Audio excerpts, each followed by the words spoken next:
오늘 말씀의 제목이 모든 영광을 하나님께. 자, 한번 따라할까요? 모든 영광을 하나님께. 예. 어느 한 집사님을 소개합니다. 이 집사님은 당뇨와 뇌졸중으로 거동이 불편한 시어머니를 모시고 삽니다. 그냥 건강한 시어머니라도 같이 산다는 게 요즘 세상에 그렇게 쉽지 않은 일인데 불편한 어르신을 모시고 삽니다. 게다가 자폐증에 걸린 아들을 두고 있습니다. 하루도 웃을 날이 없이 긴장 속에서 살아야 할 그런 상황입니다. 그런데 그는 자기처럼 자폐아를 가진 어머님들의 모임을 만들어서 그 모임의 리더 역할을 하고 있습니다. 생활이 넉넉하지 못하기에 또 틈틈이 아르바이트를 해야 합니다. 그야말로 눈코 뜰 새 없이 하루하루를 쫓기는 듯이 살고 있습니다. 어떤 때는 너무 힘들고 또 짜증스러워서 아무도 모르는 곳으로 가서 그저 숨어버리고 싶은 충동이 생기기도 하고, 또 때로는 죽고 싶은 마음이 들 때도 있다고 했습니다. 어쩌면은 정도의 차이가 다르지만은 많은 사람들이 이와 같은 삶을 살지 않나 이렇게 생각을 해봅니다. 이 집사님은 그럴 때마다 그의 마음을 다잡으며 하나님께 눈물로 호소했습니다. 애통하며 기도를 드렸다라고 했습니다. 그러던 어느 날 기도하는 중에 주님의 세미한 음성이 들려왔어요. 마음의 음성이 들려온 거예요. 사랑하는 내 딸아, 부드러운 주님의 음성이었습니다. 너의 십자가는 너의 믿음을 강하게 만들고 내 인격을 성숙시키기 위한 나의 커리큘럼이다. 하나님의 훈련이라는 그런 음성이 들려왔습니다. 그리고 이어서 성령님의 감동이 임했습니다. 내가 이 땅에서 해야 할 최고의 가치 있는 일이 무엇이라고 생각하는가? 성령의 감동으로 음성이 들려왔습니다. 성령 하나님께서 그의 마음을 열어 이렇게 대답하게 하셨다고 했습니다. 영생의 복음을 전하는 일이지요. 전도하는 일이지요. 복음을 전하는 일을 위해 쓰임받기를 원합니다. 라는 고백을 하게 되었다고 합니다. 그러자 그의 어둡던 내면에 환하고 밝은 불이 켜지면서 어지럽게 널려져 있던 잡된 생각들이 정리가 되고 기쁨과 소망, 감사가 넘치게 되었다라고 했습니다. 지난 주간에 우리 교회를 다니시던 어느 권사님이 오셔서 지난 1년 동안에 정말 자기의 그 어려움, 삶의 소망을 잃어버리고 그냥 아무런 생각 없이 잠도 못 이루고 식사도 제대로 못하고 정말 폐인이 되다시피 했어요. 그러신 분이 저희 교회를 등록을 했거든요. 그런데 딸의 눈물의 기도를 통해서 그분이 저에게 간증을 하는 거예요. 성경을 읽는 가운데 갑자기 눈물이 팍 쏟아지더라는 거예요. 눈물이 쏟아지면서 그동안 1년 동안 그 우울했던 것들이 한순간에 다 씻어져 내려갔다. 저에게 오셔서 간증을 하셨어요. 그렇듯이 이 여인에게도 하나님의 은혜가 그렇게 임했어요. 어둡던 내면이 환하게 밝아지면서 마음의 소망과 기쁨이 생겨지고 감사가 임했다는 것이지요. 그녀의 간증문 끝에는 이런 말을 썼습니다. 전도의 현장으로 달려가기를 원합니다. 천하보다 귀한 영혼들을 주께로 인도하는 전도하는 삶을 살겠습니다. 여러분, 이런 가정의 주부를 보고 누가 평범한 여자라고 말하겠어요? 그야말로 그는 주님의 제자요 하나님의 자녀입니다. 우리 모두가 주님의 제자이기를 소망합니다. 우리 교회가 본질에 충성하는 우리 송총교회가 되기를 바랍니다. 전 성도가 전도에 충성된 교회가 되기를 소망합니다. 우리 주위에 겉으로 보기에는 멀쩡한데 마음의 병이 들고 생각의 병이 들고 그리고 낙심과 좌절 가운데 생을 포기 직전에 있는 사람들도 없잖아 많이 있습니다.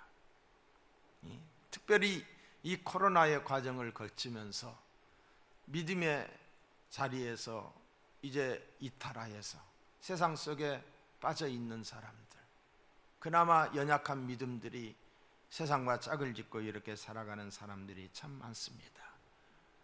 다시금 이제 코로나가 끝이 나면서 다시 찾기 운동, 회복 운동, 적극적인 전도 운동이 우리 교회에 일어났으면 좋겠습니다. 특별히 가깝게는 나의 사랑하는 자녀들과 그리고 부모 형제들, 또 내 직장에 있는 속한 많은 사람들, 내가 만나는 모든 사람들에게 복음을 전하는 그런 이제 남은 시간이 되기를 주님의 이름으로 축복을 합니다. 오늘 본문 요한복음 17장은 전체가 다 예수님의 기도입니다. 자, 1절을 한번 보시겠어요? 예수께서 이 말씀을 하시고 눈을 들어 하늘을 우러러 이르시되 아버지여 때가 이르렀사오니 아들을 영화롭게 하사 아들로 아버지를 영화롭게 하옵소서. 때가 이르렀사오니라고 하는 말은 이제 십자가의 죽음을 맞을 시간이 임박했다는 뜻입니다. 그러므로 이 기도는 예수님의 마지막 기도라고도 할 수가 있겠습니다. 그 내용이 무엇입니까? 아버지를 영화롭게 하옵소서예요. 조금 쉬운 말로 말하면 모든 영광을 하나님께 돌리게 하옵소서라는 그런 기도입니다. 여기서 이 영화롭게 하다라고 하는 말은 하나님이 어떤 분이신가를 드러내는 거예요. 하나님의 하나님 되심을 나타내는 것. 누구를 통해서? 나를 통해서. 그리고 그분에게 합당한 경배와 찬양을 드리는 모든 행동이 바로 하나님께 영광을 돌리는 것이라고 생각합니다. 이를테면은 하나님은 사랑이라고 하지 않습니까? 하나님은 사랑이시라. 그렇다면은 우리가 하나님의 사랑을 드러내는 거예요. 하나님의 사랑을 받은 사람으로서 그 하나님의 사랑 때문에 한없이 기뻐하고 행복해하는 거지요. 하나님의 사랑을 받은 사람으로서 더 나아가서는 그 받은 사랑을 실천하는 것, 다른 사람들에게 보여주는 것입니다. 그것이 하나님께 영광을 돌리는 삶이다.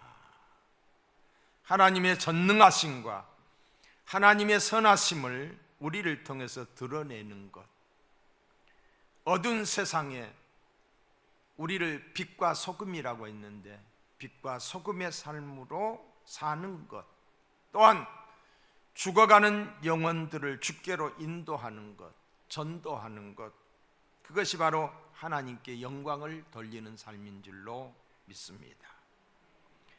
예수님은 이것을 소원하셨고 기도하신 거예요. 평상시에도 그러했습니다. 이제 죽음을 목전에 앞둔 때에도 하나님 아버지를 영화롭게 하는 것, 이것이 바로 예수님의 가장 큰 소원이었다는 거지요. 기도 제목이었습니다. 오늘 본문 4절에 보시면은 아버지를 영화롭게 하기 위해서 예수님께서 무엇을 하셨는가를 말씀하고 계십니다. 자, 4절을 한번 볼까요? 아버지께서 내게 하라고 주신 일을 내가 이루어 아버지를 이 세상에서 영화롭게 하였사오니 그랬어요. 예수님은 하나님 아버지께서 하라고 하신 그 일을 성취하심으로 하나님 아버지를 영화롭게 했다는 것입니다. 예수님이 세상에 오셔서 했던 일이 무엇입니까?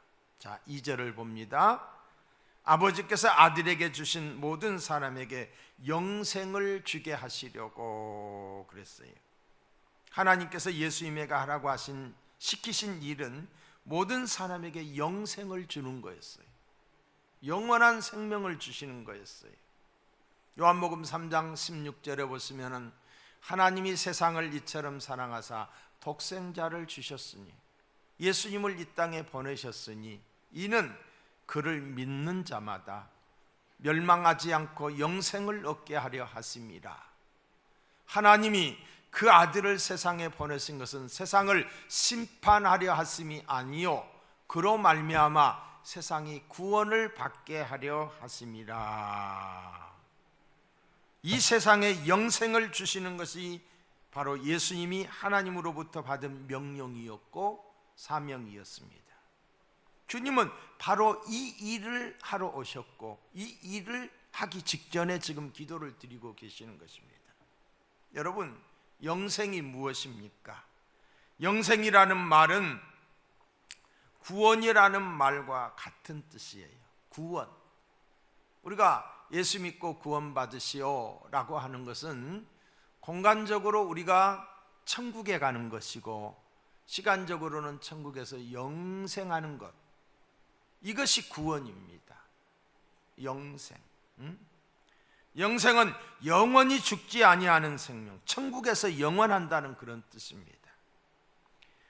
하나님이 예수 그리스도를 통해서 우리에게 허락하신 영생은 영원히 산다는 뜻이지요. 영생이란 이 시간 개념을 이해하기가 그리 쉽지 않습니다.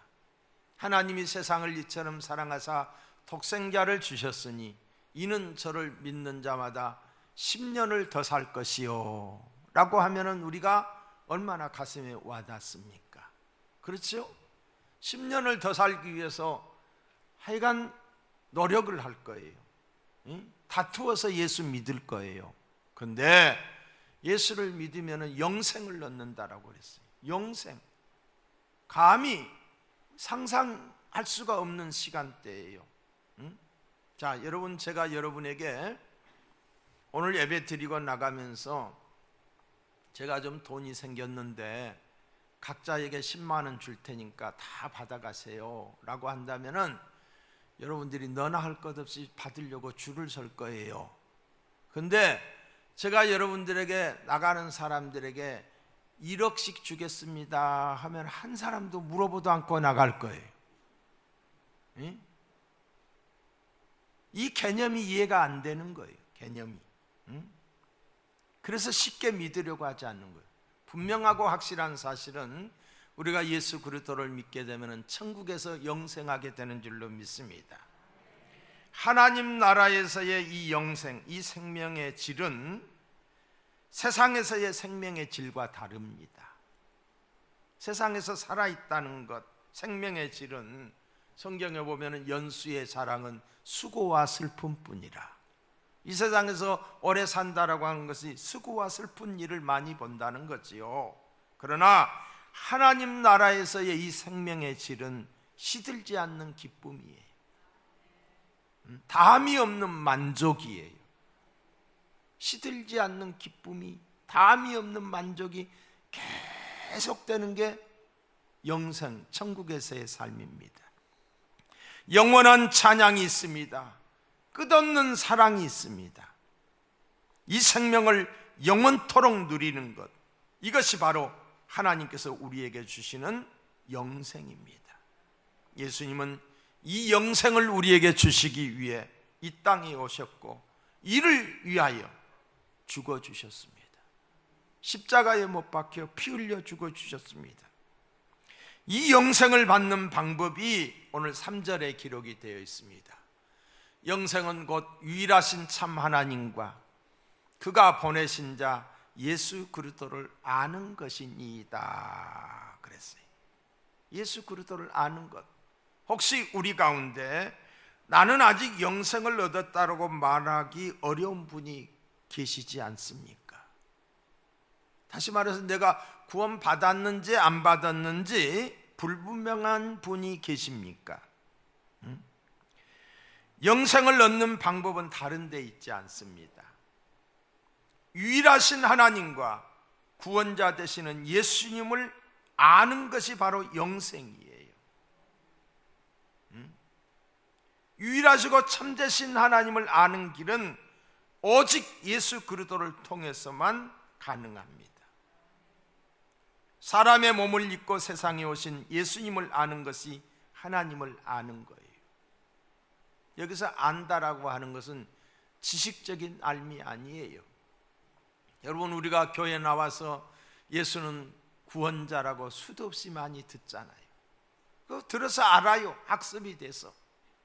이것까지, 이런 알을 가지고 구원받는다는 게 아니에요. 경험적 알미예요. 경험적 암. 그 경험적 암이 뭐냐? 하나님의 은혜가 임하면서 예수님이 십자가에 못 박혀 죽으신 그 사건이 내 사건으로 다가오는 거예요. 내 죄 때문에, 나를 위하여서. 그래서 눈물이 쏟아지고 기쁨이 샘솟듯 솟아나고 사명이 생겨지고 되고, 삶의 목적이 정해지는 거. 경험적 알을 이야기하는 거예요. 경험적 알. 지식적 알미 아니에요. 지식적 알무로 우리가 구원받는다라고 한다면 성경 공부 많이 하면 구원받겠죠? 아니에요. 예수 그리스도의 사건이, 예수 그리스도께서 이루신 사건이 내 사건으로 다가와야 돼요. 경험이 되는 거예요. 경험이 되는 거예요. 이걸 안다라고 말하는 거예요. 전능하신 하나님, 사랑의 하나님을 우리가 경험하는 거예요. 여기서 이 또한 안다는 말은 믿는다는 말과 같은 의미입니다. 머리로 인지하는 정도의 지식을 의미하는 것이 아닙니다. 우리가 어떤 사람을, 나는 그 사람을 잘 알아 라고 말할 때에는 안다 라는 뜻과 같지요. 이 안다라는 말은 나는 그 사람을 믿어 라는 뜻이 내포되어 있는 거예요. 반대로 나는 그 사람을 잘 몰라 라고 말한다면 나는 그 사람을 못 믿는다는 의미가 내포되어 있습니다. 참되시고 유일하신 하나님을 압니까? 안다면 그 하나님을 믿게 됩니다. 안 믿을 수가 없습니다. 믿어지게 되는 거예요. 하나님을 믿습니까? 믿으면 믿을수록 하나님을 더 많이 알게 되는 줄로 믿습니다. 그러나 우리가 무슨 재주로 하나님을 알겠습니까? 오직 한 가지, 예수 그리스도를 통해서입니다. 예수로 말미암지 않고는 하나님을 알 수도 없고 하나님께로 나아갈 수도 없습니다. 그래서 우리가 예수를 믿는 거예요. 요한일서 5장 12절에 보시면은 아들이 있는 자에게는 생명이 있고 하나님의 아들이 없는 자에게는 생명이 없느니라고 그랬어요. 예수를 믿는 자에게는 생명이 있고 예수를 믿지 않는 자에게는 생명이 없다는 거죠. 요한복음 사도행전 4장 12절에 보시면은 다른 이로서는 구원을 얻을 수 없나니 천하 사람 중에 구원을 받을 만한 다른 이름을 우리에게 주신 일이 없음이라 하였더라. 하나님의 아들이 있는 자, 예수님을 믿는 자에게는 영생이 있습니다. 그러나 하나님의 아들이 없는 자에게는 영생이 없습니다. 그래서 우리가 예수 그리스도를 믿어야 되는 것입니다. 여러분, 예수님은 죽으러 오셨습니다. 예수님은 죽어야 성공입니다. 그러나 예수님이 사고사로 죽었다든가 아니면 병들어서 죽었다든가 아니면은 기운이 지나여 나이가 들어서 죽었다든가 예수님은 그렇게 죽으면 실패입니다. 예수님은 어떻게 죽어야 했느냐? 어린 양으로 죽으러 오셨어요. 구약 성경에 보면은 수없이 많은 짐승, 어린 양들이 사람을 대신하여 피를 흘리고 사람을 대신하여 죽어줌으로 피의 제사를 하나님께 드렸던 것을 보게 됩니다. 그런데 예수님은 어린 양으로 이 땅에 오셨어요. 구약의 어린 양은 대속의 제물이었습니다. 예수님의 십자가 사건은 대속의 사건입니다. 대속의 죽음입니다. 대속이 뭡니까? 대신 지불한다는 뜻이요. 대신, 십자가의 죽음은 우리의 죄값을 대신 지불하는 죽음입니다. 우리가 받아야 할 죄값을 예수님이 대신 받으신 거예요. 사랑하는 성도 여러분, 여러분에게 제가 진지하게 묻습니다. 우리를 살리기 위해 예수님이 자기 생명으로 우리의 죄값을 지불하셨다는 사실을 믿습니까? 우리 예수님이 내 죄 때문에 십자가에 못 박혀 죽으셨다는 것을 믿으십니까? 아멘. 그렇습니다. 믿어야 합니다. 우리 모두는 하나님의 아들 예수 그리스도의 십자가의 죽음을 통해 살아났습니다. 죄와 사망에서 해방되었습니다. 그러므로 나의 생명은 소중한 생명이에요. 엄청난 대가를 지불한 거예요. 하나님이 인간이 되실 정도로, 예수님이 십자가에 못 박혀 죽으실 정도로 예수님 짜리가 우리들입니다. 대충 살다가 무음하게 끝나는 그런 생명이 아닙니다. 돈이 없다고 해서 가치가 떨어지는 그런 생명도 아닙니다. 실직했다고 해서 갑자기 살 가치나 의미를 잃어버린 그런 생명이 아니라는 말입니다. 그 무엇으로도 비교할 수 없는 천하보다 귀한 생명입니다. 나의 생명은 하나님의 아들 예수님이 십자가에서 자기 생명을 대신 지불하시고 사신 생명입니다. 그러므로 함부로 살면 아니 됩니다. 십자가는 하나님이 우리를 얼마나 사랑하는신가를 보여주는 사랑의 극치입니다. 사랑하기 때문에 죽어주신 거예요. 아무리 자식을 사랑한다고 한들 대신 죽어줄 수는 없잖아요. 그런데 예수님이 대신 죽어주셔서 사랑의 극치입니다. 반면에 우리의 죄가 하나님 앞에서 얼마나 무서운 것인가를 보여주는 심판의 클라이막스예요. 얼마나 잔인하게, 얼마나 비참하게 십자가에 못 박히셔 죽었습니까? 이것이 바로 십자가입니다. 하나님의 공의와 하나님의 사랑이 같이 나타나는 사건이 바로 이 십자가입니다. 주님께서는 이 십자가의 죽음을 눈앞에 두고 계셨습니다.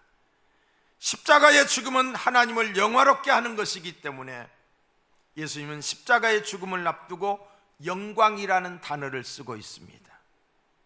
십자가가 고통스럽고 무서운 것이기는 하지만은 하나님 아버지를 영화롭게 하는 것이므로 그것이 나에게 있어 영광이라는 거예요. 자, 1절을 다시 봅니다.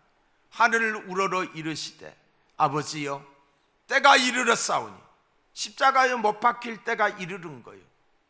아들을 영화롭게 하사 아들로 아버지를 영화롭게 하옵소서. 아버지를 영화롭게 하기 위해서는 아들이 먼저 영화롭게 되어야 됩니다.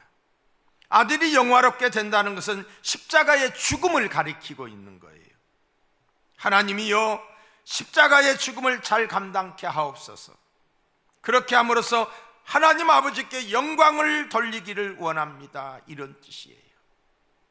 요한복음 12장 33절에 보시면은 예수께서 대답하여 이르시되 인자가 영광을 얻을 때가 왔도다. 이것도 죽음을 가리키고 있는 것입니다. 죽음을 놓고, 자신의 죽음을 놓고 영광이라고 말씀하시는 거예요. 비록 두렵고 고통스러운 죽음이었지만은 하나님을 영화롭게 하는 일이었기 때문에 영광이라는 단어를 쓰고 있습니다. 우리 역시 마찬가지입니다. 우리도 예수님처럼 아버지를 영화롭게 하는 것을 최고의 영광으로 알아야 합니다. 하나님께서 우리에게 맡기신 일에 예수님처럼 최선을 다해서 순종해야 합니다. 하나님께서 우리에게 맡기신 일이 무엇입니까?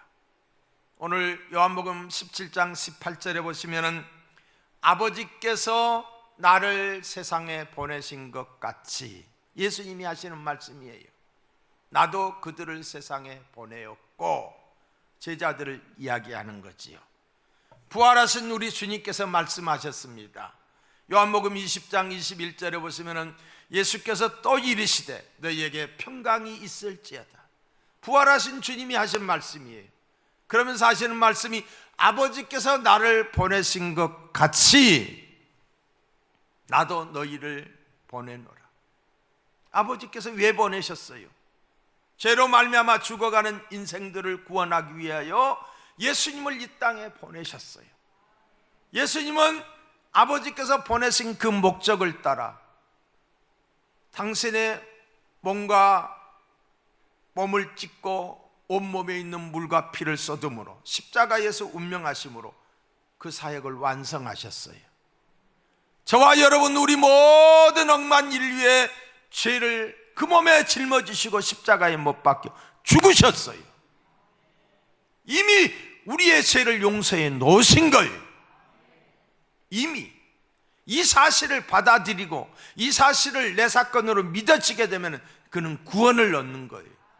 그런데 예수님이 이 사역을 완성하시고 난 다음에 아버지께서 나를 보내신 것과 같이 나도 너희를 세상에 너희를 보내노라고 그랬어요. 하나님 아버지께서 예수님을 세상에 보낸 것 같이 예수님도 우리를 세상에 보냈다는 거예요. 이게 뭐예요? 전도 명령이에요. 이 사건을 전하라는 거예요. 이 사건을 증거하라는 거예요. 이 세상에 복음을 전하여 많은 사람들로 하여금 영생을 얻도록 하는 것이 바로 이 전도입니다. 우리 모두는 이 일을 위해서 세상에 보냄을 받은 사람들이 이 명령에 순종하는 것이 바로 하나님께 영광을 돌리는 거예요. 무지의 땅, 어둠의 땅, 소망이 없었던 어두웠던 이 땅에 서양의 선교사들이 이 땅에 와서 지금부터 약 130년 전에 복음을 전했어요. 복음을. 양화진에 가게 되면은 그들의 무덤이 줄비에 있습니다. 이국 땅, 가난하고 정말 어두웠던 이 땅에 와서 복음을 전하다가 그들이 죽어줬어요. 그들의 피값 때문에 오늘의 한국교회가 있는 줄로 믿습니다. 주님의 명령을 따라 그들이 순종했다는 거지요. 마태복음 28장에 보시면은 우리 주님의 명령이 나옵니다. 너희는 가서, 그랬어요. 가서 가만히 앉아서가 아니에요. 땅끝까지 이르러. 사도행전에 보면은 적극적 명령입니다. 해도 되고 안 해도 되게가 아니에요. 가서 모든 민족을 제자로 삼아 아버지와 아들과 성령의 이름으로 세례를 베풀고 내가 너희에게 분부한 모든 것을 가르쳐 지키게 하라. 볼지어다 내가 세상 끝날까지 너희와 항상 함께 있으리라 하시니라. 이게 주님의 마지막 명령이에요. 이게 주님의 유언이에요. 이 전도 명령에 적극적으로 순종하는 우리 교회가 되기를 주님의 이름으로 선포합니다. 이제 코로나가 이제 끝이 나면서 그동안 위축됐던 모든 행사들이 역동적으로 일어나기를 원해요. 역동적으로. 지역 주민들을 우리가 섬기는 일도, 그동안 해왔던 일도 다 중지가 됐잖아요. 특별히 전도하는 일에 있어서 사랑하는 자녀들 적극적으로 권면하시고 부모님들에게 정말 이 구원을 위해서 사정을 하시고 이웃들에게 전도하는 일에 구역에서 일어나고 전도에서 일어나고 이 전도의 바람이 우리 교회에 있기를 주님의 이름으로 축원합니다. 고린도전서 10장 31절에 보시면은 그런즉 너희가 먹든지 마시든지 무엇을 하든지 다 하나님의 영광을 위하여 하라고 그랬어요. 먹든지 마시든지 무엇을 하든지 다 하나님의 영광을 위하여 하라. 여러분, 사람이 먹기 위해서 사는 사람들이 많아요. 잘 먹기 위해서, 좋은 것 먹기 위해서, 많은 것 먹기 위해서, 다 먹지도 못하면서 먹기 위해서 사는 거예요. 다시 말해서 몸뚱아리를 위해서 살다가 끝을 내는 사람들이 많아요. 그러나 우리는 먹기 위해서 사는 것이 아니라 살기 위해서 먹는 거예요. 하나님의 영광을 위하여 살기 위해서. 살기 위해서. 예수님의 삶이 그러했어요. 예수님이 수가상 물가에서 이제 제자들이 식량을 구하러 갔을 때에 예수님은 수가성 물가에 있는데 물동을 들고 한 여인이 왔잖아요. 그에게 복음을 전했어요. 그래서 그가 예수를 만났어요. 메시아다 하고서 물동이를 버려두고 동네에 가서 내가 메시아를 만났다라고 전했어요. 제자들이 먹을 것을 구해가지고 왔어요. 예수님 잡수십시오 하니까 예수님이 하시는 말씀이 요한복음 4장 32절에 보면 내게는 너희가 알지 못하는 먹을 양식이 있느니라. 나의 양식은 나를 보내신 이의 뜻을 행하며 그 일을 온전히 이루는 이것이니라. 할렐루야. 주님은 먹기 위해서 사는 삶이 아니었어요. 하나님의 뜻을 이루기 위해서 살았다는 거죠. 먹기 위해서 사는 것이 아니라 하나님의 영광을 위해서 살았다는 거죠. 성공하기 위해서 열심히 하는 것이 아닙니다. 승리하기 위해서 열심히 싸우는 것이 아닙니다. 하나님의 영광을 위해서. 삶의 목적이 하나님께 영광. 하나님께 영광을 위해서 승리하시기 바랍니다. 성공하시기 바랍니다. 무엇이 영광된 삶입니까? 예수님께서 이루어놓으신 구속의 은총을 전해서 천하보다 더 귀한 영혼들이 하나님의 자녀가 되는 것, 나를 통해서 지옥에 가야 할 사람들이 예수 믿고 천국 가는 것, 영생하는 것, 이것이 성공적인 삶인 줄로 믿습니다. 여러분, 돈을 버는 이유가 무엇입니까? 건강해야 되는 이유가 어디에 있습니까? 여러 가지 이유 가운데 아버지를 영화롭게 하고자 하는 소문이 담겨있지 않다면 다 헛것입니다. 열심히 살았지만은 헛당겨서 매달려서 열심히 산 거예요. 성공을 했다고 했지만은 그것이 헛된 것이에요. 허무하게 살다가 끝나는 거예요. 영생과 이어지지 않는 삶은 지옥으로 끝나기 때문에 헛되고 헛된 삶이에요. 하나님을 영화롭게 하기 위해 살면은 십자가를 보는 눈도 달라집니다. 누구에게나 십자가가 있습니다. 정도의 차이는 있을지 모르지만은 누구에게나 어려움이 있다는 거지요. 하나님의 영광을 위한다는 목적이 분명하면 십자가는 불평이나 고통이 결코 아닙니다. 고통에도 뜻이 있습니다. 서두에서 말한 집사님처럼 십자가는 하나님의 영광을 위해 살도록 하기 위하여 하나님이 준비한 커리큘럼이었다. 고통이 없었다면 아마도 신앙생활을 아니했을 사람들이 많아요. 고통을 통해서 하나님이 그들을 불렀어요.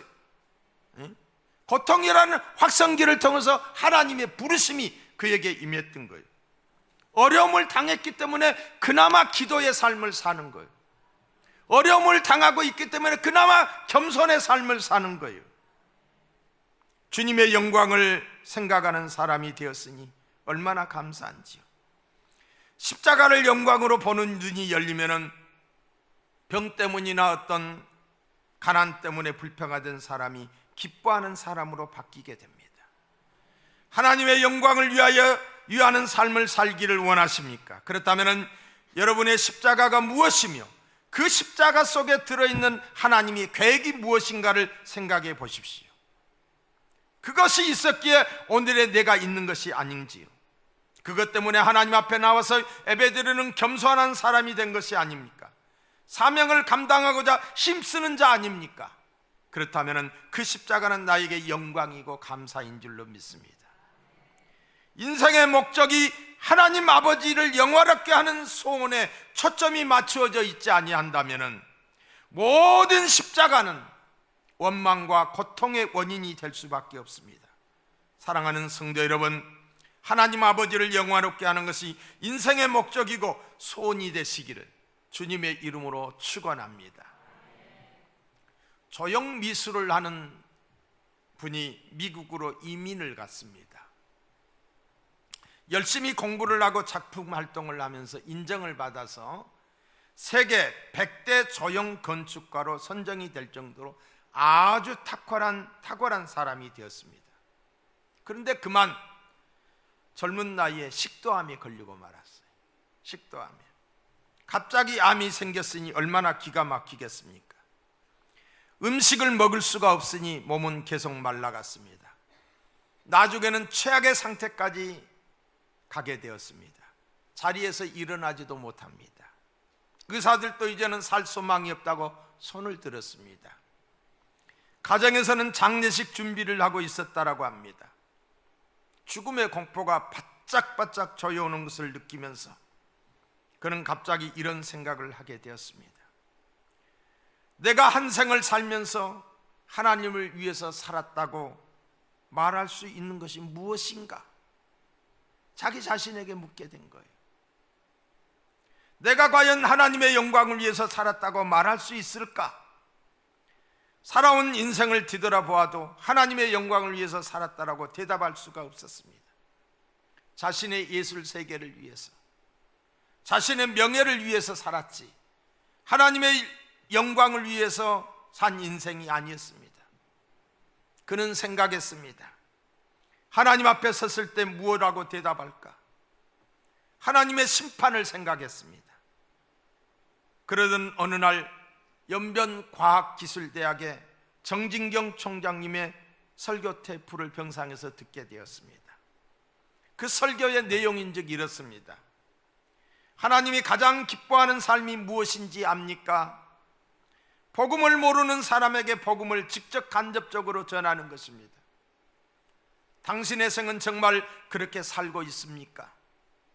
만약에 여러분도 하나님의 영광을 위해서 살고 싶다면 연변과학기술대학으로 오십시오. 이 연변과학기술대학은 우리나라에서 세운 대학이에요. 조선족들을 위해서. 거기에 오면은 중국의 젊은이들이 기다리고 있습니다. 그들에게 복음을 전할 수 있습니다. 그들의 장례를 통해서, 그들의 이 학생들을 통해서 하나님의 영광을 받을 수 있도록 여러분이 하나님의 미랄이 되어 주십시오라고는 설교를 그가 병상에 있으면서 듣게 된 겁니다. 그 설교를 들으며 가슴을 후벼내는 아픔을 느꼈다라고 했습니다. 하나님, 제가 진작 이것을 알았다면 얼마나 좋았을까요? 그러나 지금은 하고 싶어도 할 수 없는 몸이 되고 말았습니다. 저를 불쌍히 여겨 주시옵소서라고 눈물을 흘리면서 기도하는데 이상한 현상이 스스로가 느끼게 된 거예요. 차가웠던 손에 따뜻한 생기가 돌기 시작했습니다. 따뜻해졌어요. 갑자기 음식이 먹고 싶다는 생각이 들게 된 거예요. 음식 생각이 없었는데 음식이 먹고 싶다. 그래서 호수를 빼고 죽을 먹었습니다. 의사들도 놀랄 정도로 몸이 회복됐어요. 기록에 의하면 이 사례를 연구할 정도로 어떻게 이런 일이 있을 수 있을까? 기가 막힌 기적이 일어난 거예요. 다 죽었다라고 생각을 했는데 여러분, 하나님이 하시면 됩니다. 포기하지 마세요. 우리 집사님이 지금 듣고 계신지 아니 듣고 계신지 모르지만 우리 김미연 집사님 10년 이상을 암투병을 했어요. 암투병을. 아니 젊으시기 때문에 암이 걸리면 금방 갈 수가 있는데 10년 동안 암이 이리 갔다 저리 갔다 돌아다니면서, 그래서 제가 지금 교회 안 나오신 지가 지금 좀 됐어요. 한 3개월 된 것 같아요. 제가 붙들고 그래서 하나님 왜 이러십니까? 데려가시려면 빨리 데려가시지. 지금 그런데 소문에 저희들이 갈 수가 없잖아요. 코로나 때문에. 들려오는 이야기에, 전화에 들려오는 이야기에 의하면 지금은 너무 심각한 상태에 있다는 거예요. 말도 못 하신다는 거예요. 나는 그곳에도 하나님이 하시면 가능한 줄로 믿습니다. 하나님의 역사가 이 시간에 우리 집상 가운데 머물기를 주님의 이름으로 축복합니다. 하나님이 만져주시면 돼요. 하나님이 역사하시면 돼요. 이분이 회복이 되었어요. 완전한 회복은 아니지만은 어느 정도 거동이 가능해지자 그분은 가방을 싸서 들고 자기 아내와 함께 연변에 나타났습니다. 나의 전공 분야를 살려서 하나님의 이름을 영화롭게 하는데 내 남은 인생을 살아보겠다는 것입니다. 하나님이 살려주셨으니 하나님의 영광을 위해서 살고자 연변과학기술대학 건축학과 교수로 일하게 되었습니다. 그분이 누구냐면은 권길중 박사예요. 여러분 인터넷 들어가서 찾아보세요. 권길중 박사. 하나님이 살려주셨어요. 사랑하는 성도 여러분, 여러분의 전공이 무엇입니까? 여러분이 잘하는 것이 무엇입니까? 여러분의 가지고 있는 것이 무엇입니까? 아무것도 없다 할지라도 건강 있지 않습니까? 아무것도 없다 할지라도 시간 있지 않습니까? 주님 사랑하는 마음이 있지 않습니까? 가난합니까? 부합니까? 이거는 크게 문제가 되지 않습니다. 오직 중요한 것은 내 마음이, 소원이 어디에 있느냐는 거예요. 구원받은 저와 여러분들이 하나님의 영광을 위한 소원이 있기를 바랍니다. 예수님처럼 아버지를 영화롭게 하는 것이 소원이었고, 목적이 있다면 여러분의 인생은 영광스러운 삶이 될 것입니다. 아버지의 영광을 위한 목적이 있다면 말입니다. 여러분의 가슴에도 이런 기도가 있기를 바랍니다. 아버지요, 아버지의 이름을 영화롭게 하기를 원합니다. 이 소원을 가지고 자녀를 키우시고, 이 소원을 가지고 돈을 버셔요. 이 소원을 가지고 공부하고 젊음을 바치십시다. 인생은 짧습니다. 정말 금방 갈 거예요. 이 건물을 건축한 지가 10년이 다 됐어요. 엊그제 같잖아요. 10년 세월 금방 지나갈 거예요. 일하고 싶어도 일하지 못할 때가 다가올 거예요. 하루라도 젊었을 때에, 힘 있을 때에, 내 발로 내가 자유롭게 걸어 다닐 때에, 내가 경제력이 있을 때에 나만을 위해서 살지 말고 내 세계만을 위해서 살지 말고 주님께서 명령하신, 아버지께서 나를 보내신 것 같이 나도 너희를 보냈다라고 했는데 이 전도 명령에 순종하는 저와 여러분이 되기를 주님의 이름으로 축원합니다. 하나님의 영광을 헤아리며 내가 하는 모든 일이, 음악을 하는 것도 하나님의 영광을 위하여, 돈을 버는 것도 하나님의 영광을 위하여, 공부를 하는 것도 하나님의 영광을 위하여, 특별히 영혼 구원을 위하여서. 미안하지만은 예수 그리스도를 나의 구주로 받아들이지 않으면 여러분이 함께 한 이불 속에서 자고 있는 그 남편 지옥 갑니다. 내가 장례식장에 가서는 이런 말을 못해요. 그러나 여기서는 내가 얼마든지 할 수가 있어요. 장례식장에 가서 지옥 갔다고 말하면 어떻게 되겠어요? 할 수가 없잖아요. 미리 여러분들이 복음을 전해서 듣든지 안 듣지 전하고, 그들이 예수를 믿게 하기 위해서 온 정성을 다하고 그 가치를 중시 여기고 기도하고 했으면 하나님이 들어주실 거예요. 저희 교회가 부흥하는 교회가 되기를 원합니다. 방황하는 영혼들이 몰려오는 교회가 되기를 원합니다. 이곳을 통해서 회복되는 역사가 있기를 원합니다. 이곳에 하나님의 부흥, 여호와의 부흥이 있기를 원해. 그러기 위해서는 여기 있는 저와 여러분들이 기도해야 돼요. 기도 안 하고 우리의 어떤 인간적 열심만 가지고는 쉽지 않습니다. 내가 뜨겁지 아니한데 누구를 뜨겁게 할 거예요? 내가 부요치 않은데 누구를 부요케 할 거예요? 내게 있는 감격이, 내게 있는 은혜가 저들에게 묻어날 수 있게끔 돼야 되는 거예요. 그리고 안타까운 마음이 저들에게 전달이 돼야 되는 거예요. 이러기 위해서 우리가 기도해야 돼요. 새벽에도 많이 나오시고, 심야 기도에 많이 나오시고, 가정에서도 기도하시고. 우리 권사님이 성경을 보다가 눈물이 쏟아지면서 온몸이 회복이 되었다라고 나에게 간증했듯이 하나님의 말씀을 보고 지금도 살아 역사하시는 우리 하나님 바라보시고 승리하는 저와 여러분 되기를 주님의 이름으로 축원합니다.